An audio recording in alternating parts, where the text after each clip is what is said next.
Merci, merci Monsieur le Président, Monsieur le Ministre, mes chers collègues.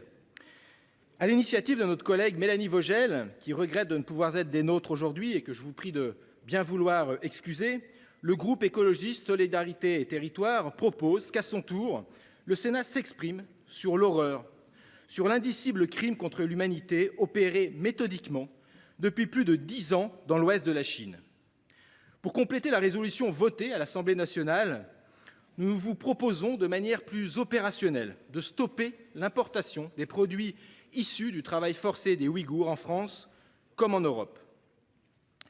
Mes chers collègues, grâce à la mobilisation de tous les instants de la diaspora ouïghour, relayée notamment par notre collègue député européen Raphaël Glucksmann, vous savez, nous savons beaucoup du traitement inhumain dont est victime la minorité ouïghour de Chine. Mais permettez-moi néanmoins de rappeler une nouvelle fois l'ampleur de l'horreur à l'œuvre dans le Xinjiang.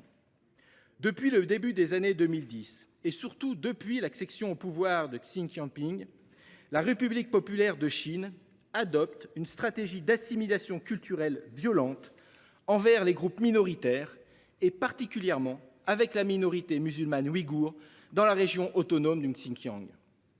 Cette politique d'épuration ethnique se traduit par l'interdiction de pratiques religieuses et culturelles, la destruction de lieux de culte et de cimetières religieux ou encore la surveillance de masse. Les autorités chinoises font tout ce qui est en leur pouvoir pour diminuer la présence de l'islam. Le Xinjiang se transforme en laboratoire de la politique d'assimilation répressive du Parti communiste chinois. Sous couvert de lutte antiterroriste, le gouvernement chinois criminalise toute expression des traditions ouïghours. Sous couvert de lutte contre l'extrémisme religieux, le gouvernement chinois s'octroie le droit d'incarcérer dans des camps de rééducation toute personne qui pratique la religion musulmane. La pratique du ramadan, la consommation de nourriture halal, une apparence jugée trop religieuse ou encore l'enseignement coranique suffisent à vous envoyer dans un camp de rééducation où les détenus sont forcés d'abandonner leur religion. Et pour le prouver, les autorités chinoises les forcent à boire de l'alcool, manger du porc ou encore prêter allégeance au Parti communiste chinois. D'autres témoignages issus de ces camps, notamment de femmes kazakhs ou ouïghours, font froid dans le dos. Il y est fait état d'un abominable contrôle des naissances, se traduisant par la pose contrainte de contraceptifs, des avortements et des stérilisations forcées. Les femmes récalcitrantes sont menacées de sanctions et de détention. Ces mesures visant à entraver les naissances au sein du groupe représentant un élément caractérisant une entreprise génocidaire, selon la définition juridique internationale du génocide de 1948. Au milieu des années 2010, les arrestations préventives et les placements dans des camps se multiplient, avec des prétextes de plus en plus dérisoires, comme une simple discussion avec un résident étranger. Les incarcérations se font naturellement en dehors du système judiciaire. Des dispositifs de surveillance massifs sont mis en place pour traquer les musulmans. Des fonctionnaires sont envoyés vivre dans les familles musulmanes pour surveiller leur mode de vie, ce qu'elles mangent ou comment elles éduquent leurs enfants. Une vaste politique de délation rappelle les heures les plus sombres de l'histoire de l'humanité. Et promue par les autorités chinoises, les Ouïghours sont également traqués à l'étranger. Les autorités chinoises leur demandent des informations sur le reste de la diaspora en les menaçant de s'en prendre à leurs familles restées en Chine s'ils refusent de répondre. C'est en 2017 que les premières preuves de l'existence de ces camps émergent et que les premières réactions internationales se font entendre. Amnesty International et l'Organisation des Nations Unies estiment qu'il existe 1200 camps de rééducation au Xinjiang et 1 million de prisonniers. Un musulman sur 6 est concerné.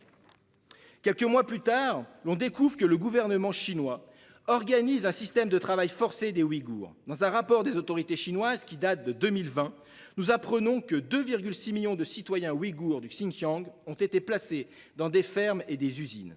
Un système organisé au plus haut niveau permet aux industriels de passer des commandes de travailleurs aux autorités locales. Des recruteurs sont désignés avec des quotas de travailleurs à atteindre. Ils se rendent au sein des foyers pour recruter des travailleurs. Tous les habitants turciques de plus de 16 ans sont susceptibles d'être forcés d'aller travailler et sont menacés de détention. Pendant quelques jours, ils sont formés à des tâches répétitives, puis envoyés dans les usines. Ils sont entassés dans des dortoirs ne peuvent pas démissionner, travaillent pendant un nombre incalculable d'heures et ont de très bas salaires. Ces dernières années, on a vu se construire dans la région du Xinjiang d'immenses complexes industriels, parfois au sein même des camps de rééducation. Le secteur du textile est le plus concerné. Et parmi les marques concernées, on trouve Adidas, Zara, Nike, Uniqlo et bien d'autres. Et d'autres secteurs sont également mis en cause, l'automobile, les jouets ou encore les panneaux solaires. Disons-le clairement, c'est toute une partie de l'appareil industriel chinois auquel nous avons délégué la production de tant d'objets de notre quotidien qui repose sur le travail forcé, comme en son temps la production industrielle soviétique. Mais alors notre attitude était tout autre. Tous ces agissements ont une qualification. Ce sont des crimes contre l'humanité. C'est ce que confirme le 31 août 2022 Michelle Bachelet, alors haut-commissaire des droits de l'homme. La haute-commissaire rend un rapport accablant. Résultat de sa visite au Xinjiang, les conclusions de ce rapport sont sans appel. Il confirme toutes les révélations des associations de défense des droits de l'homme. Malgré les nombreuses réactions internationales, très peu des marques mises en cause ont répondu aux accusations et celles qui ont arrêté de faire appel aux usines du Xinjiang se comptent sur les doigts d'une main. Vous l'aurez compris, les indignations ne suffisent plus. Leur coût politique et économique est bien trop faible. En 2021, le commerce direct entre le Xinjiang et l'Union européenne a même augmenté de 13,6%. C'est tout un système économique mondial basé sur le profit et l'exploitation de la vie humaine qu'il faut combattre. Aujourd'hui, on sait que potentiellement, un vêtement sur 5 porté sur la planète peut être entaché de travail forcé ouïghour. C'est vertigineux. L'Europe doit prendre ses responsabilités. Nous avons le devoir de nous doter d'une politique commerciale exigeante qui respecte les droits humains les plus basiques. Les initiatives dans ce sens se multiplient. Et la France, qui se veut le phare de la promotion des droits partout dans le monde, doit produire son effort et son effet. En 2021, les États-Unis ont interdit d'importer des produits fabriqués dans la province chinoise du Xinjiang.